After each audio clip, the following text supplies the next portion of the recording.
Hello, welcome back to Movie Husbands. Today we're reviewing Eternal Sunshine of the Spotless Mind. Directed by Michel Gondry and based on a screenplay written by Charlie Kaufman, Eternal Sunshine of the Spotless Mind follows Joel, who discovers that his estranged girlfriend, Clementine, has undergone a procedure to have her memories of him erased. Heartbroken, he decides to undergo the same procedure. Eternal Sunshine of the Spotless Mind stars Jim Carrey, Kate Winslet, Kirsten Dunst, Mark Ruffalo, Elijah Wood, and Tom Wilkinson. All right, so as we get into today's review, it's quite obvious that this is not a new film. Yeah, which is kind of cool because this film has been in my life for 20 plus years. It's been in your life for 6 or 7. So it'll be really interesting to talk about this film because I can, in a way, talk about how I felt about it when I first saw it and how I feel about it 20 years later, where usually we're seeing a film and we have to process it within like 12 to 24 hours and then record a review, whereas this film has been marinating in our minds for a very long time. That's both cool and a little scary because I'm not sure that we'll have too much new to say. I mean, this is a film that is very renowned and has been picked apart and analyzed for literal decades. Yeah, my experience with this film is very much in comparison to The Sopranos. I saw that 10 years after it actually aired. Then you showed me that, and then you showed me Eternal Sunshine of the Spotless Mind. So I'm excited to do this review because I did see it I could say it was about 7 or 8 years ago. It was crazy. Mm-hmm. And then this is only probably the third time I've seen it. Jeffrey, what did you think about Eternal Sunshine of the Spotless Mind? Well, let me tell you a story. I went to see this film for my 14th birthday. I went with my mother and I went with a few friends because we needed an adult to get us in because it was an R-rated film. My friends were basically like, what the was that? And at this point, I had gone through like a pretty extensive and intensive film education through our local library. In fact, my mom can attest this, that I would rent like up to 5 movies a week from the library. And that's basically how I got my film education of like so-called classic films and saw this whole backlog of primarily American films, things like The Godfather and things like that. But they did have modern films too. So I had rented Being John Malkovich, I had rented Adaptation. And basically the way that I thought about those films and the way I thought about Eternal Sunshine of the Spotless Mind when I saw it is that it was very anti-mainstream. I couldn't exactly put my fingers on why. You know, I couldn't say as a 14-year-old that I understood what this film had to say about romance and long-term relationships and memory and all of these very intense things that the film is exploring. But I did know that it was quite a bit different from what I was used to seeing, and I found that really alluring. So anyway, Eternal Sunshine of the Spotless Mind and Charlie Kaufman's other films at that time, pre-2004, were certainly part of that transformation. I think at 14, and you have to think this is in 2004, you have to put this in the contemporary lens that there were 4, I think, there may have been 5, Ben Stiller comedies this year. There were like Meet the Fockers, Along Came Polly. Comedies and romantic comedies really dominated the box office. It was kind of on the downtrend, romantic comedies, but we still got like another 4 or 5 years of romantic comedies. And the first thing I thought of when I saw this film is how unconventional it was as a love story and how it was being picked apart and almost done backwards in this Memento style once we get inside Joel's brain. That I thought that was so interesting. Because I've had this film in my head for so long, I don't want to talk about too much at once, but when I first saw the film, I thought of it as just a very unconventional love story. And then obviously I grew with the film as I grew older and got wiser. I was going to say this should be a very interesting case study in how a 14-year-old sees a film like this versus how they end up seeing the film later in life when they've gone through relationships and been with people, because this film is really about relationships. This particular relationship between Clementine and Joel, and really an analytical look at how a relationship can devolve or how a relationship is built in its initial beginnings. And so much of that, I think, is lost on a 14-year-old. I'd be interested to hear your perspective or how the movie changed, because I don't think we've ever really talked about that, but how the movie changed in your head from being a 14-year-old, what you got from it then and what you're getting from it now. Well, I think primarily the main theme of the movie for me was a very simplified version where it was like, oh, well, you can't have good times without bad times, so you shouldn't erase the bad times because then it will erase the good times. It's a really poor philosophy in my mind. It's like it's a philosophy of a 14-year-old. Yeah, it's a way. Now I look at that as like a way to not have an interesting conversation, is to say something like that. I think that the crux of what the film is actually about lies somewhere in there. It just got a lot more complicated and interesting as I grew up. Yeah, to be fair, you engaged with this film a whole 10 years before I did.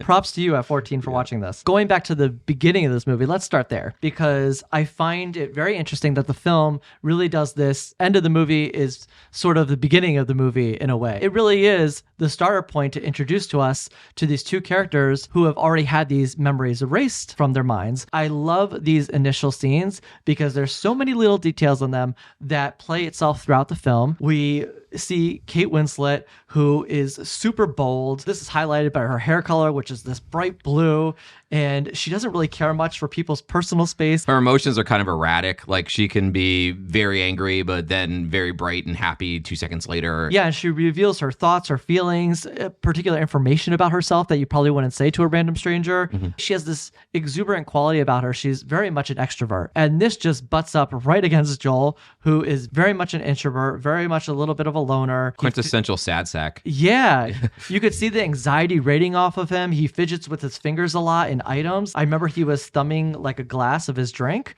when he first goes to her apartment that night. So you could see how anxious he is as a person and how much insecurity he really has. It's interesting too, because after those initial meeting stages, we go into Joel's brain, right? Eventually, say in like 20 minutes or so. One of the ways that I think this film deconstructs a romantic comedy or a romance film is because it starts at the end. It goes from the last memory all the way up to the first one, which has this effect of embittering us as an audience at first towards the characters, only to be more warm and empathetic towards them as the series goes on. It's usually quite the opposite. It's doing this in reverse. People fall in love, they're infatuated, everything is lovely, everything is funny, and then they get some problems midway through and then they figure it out, right? But the problems are always left towards the end. It has this effect of taking a 3-act structure and turning it on its head, which is really fun and interesting. And I think what's so cool about experiencing these memories being wiped away from his brain, it's introducing us to this wonderful set design and practical effects that are used in the film. I love the way that memories are being shown as fading away. It's like Joel is walking out of a room and the background of the set is just fading out to black, and then he's suddenly in a new space. I saw you immediately take a note when that happens. Yeah. And also, I love the way that lighting is used in the film. We have these particular moments where there's a spotlight on our main characters, and it has this vignetting around where they're the only ones lit up, but everything around them is turning black. It's really this closing in of these memories. So just the practical ways in which they're having these memories fade away. There's like mistiness at sometimes. And so I just love the applications for this. Yeah, the film is really miraculously directed, and Michel Gondry, I don't think, really made another film that I'm as enamored with as I am with this film. Clearly, I'm a Charlie Kaufman fan, so I think the script is some of it, but he really steps up as a director. The film is also edited terrifically. I always forget every time I watch it how it just goes by like a breeze. It doesn't feel laborious or anything stretched out or unnecessary is there at all. I completely agree. And what I love so much is this balancing of characters, because there's quite a few big names in here. I mean, we have Elijah Wood, who plays the role of this boyfriend who is trying to woo Clementine using Joel's memories. This is right off Lord of the Rings. Yeah. Too. And then you have Kristen Dunst, and she plays the secretary that works at the doctor's office as well. And then you also have Mark Ruffalo and Tom Wilkinson that play their parts as well, working at the doctor's office, with Wilkinson playing the doctor himself. Yeah, this is one of the things I've always loved about Charlie Kaufman, and I apologize, I probably said this in another video, but I love that he follows his ideas all the way down the rabbit hole. Like, he thinks of real-world psychological implications of the idea he has for his screenplays. So we get characters like Mary, we get characters like the woman sitting in the waiting room who clearly wants to erase her dog.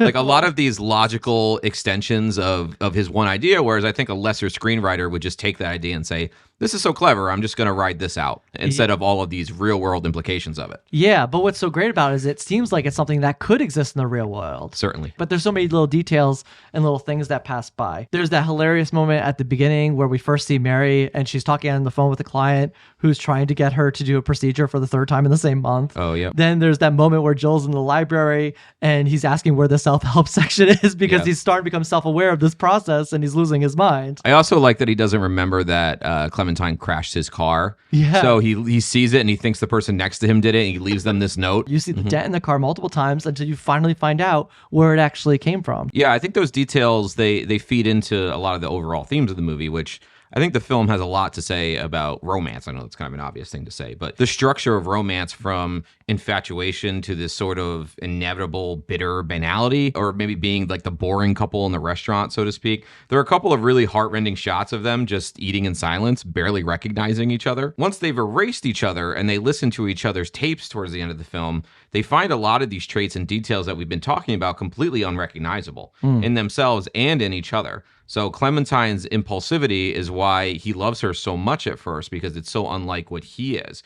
But he eventually feels so trapped by that later on in the film and becomes bitter and passive aggressive. I think the film is really looking into the structure of a relationship and how they all follow a similar trajectory and what that ultimately means for humanity and what that ultimately means for our characters. I completely agree. And I wrote similar notes about that as well. But I think the film is really dealing with the complex nature of love and relationships. The film is really analyzing how two very distinct people can come together and how their differences can either be positives or negatives in a relationship. With that said, I think about these differences and how that love and infatuation can just wither over time. And I think the film is really diving deep into that particular thing. How things you once thought were endearing characteristics about a certain person become something that you hate. And that's exactly what you just said. Yeah. I love how the film engages in this reverse order because we get to see a building of regret. And I think one of the main themes of this film is regret in a relationship, maybe for the way it became, maybe for the way that it used to be and that you wish it could just be the same way. With that said, I find it very interesting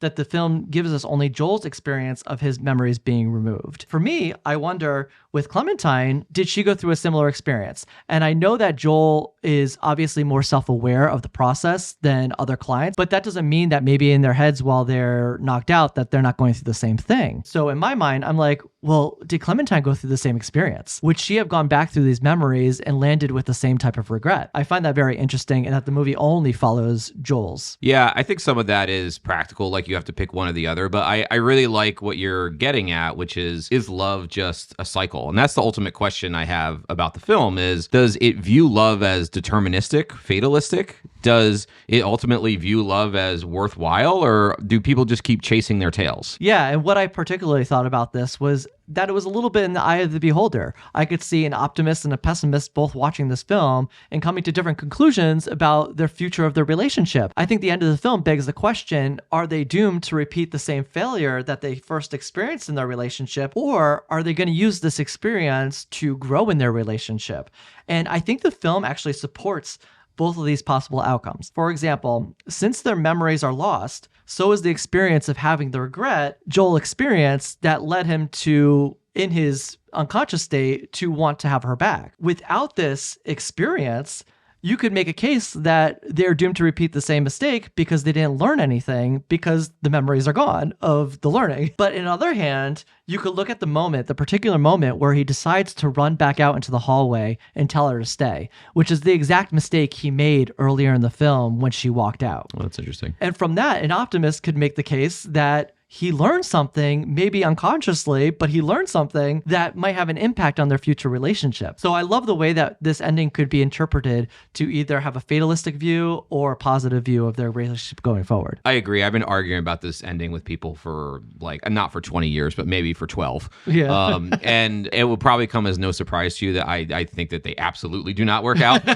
But I do think that mostly in my favor, and this is kind of a thematic filmmaking thing, but the final shot where they're running through the snow over and over again, it's almost like it's being rewound and shown again and rewound and show again. I think that gives some credence to the idea that there's multiple erasures happening, almost as if they're stuck in this deterministic loop of constantly chasing the infatuation of their early relationship only to be inevitably disappointed. Because why else would they be running through the snow in Montauk over and over and over again as the film fades away? Yeah. So the film finds these multiple characters erasing their memories only to follow the same path as before and fall for the same person. Not only Joel and Clementine, but also Howard and Mary. Yeah. Almost as if their erasure and their incapability of seeing their mistake is like the determinism of their own making in their psychology. So obviously, I think the film thinks the erasure is more of the issue, but repressing our mistakes, we just spin in circles, as they seem to be doing in this final shot. When we try to forget an experience in our grief because it hurts so deeply, and it hurts deeply because the love was once so powerful, Kaufman's films always deal in almost an unbearable loneliness, like enough to dominate characters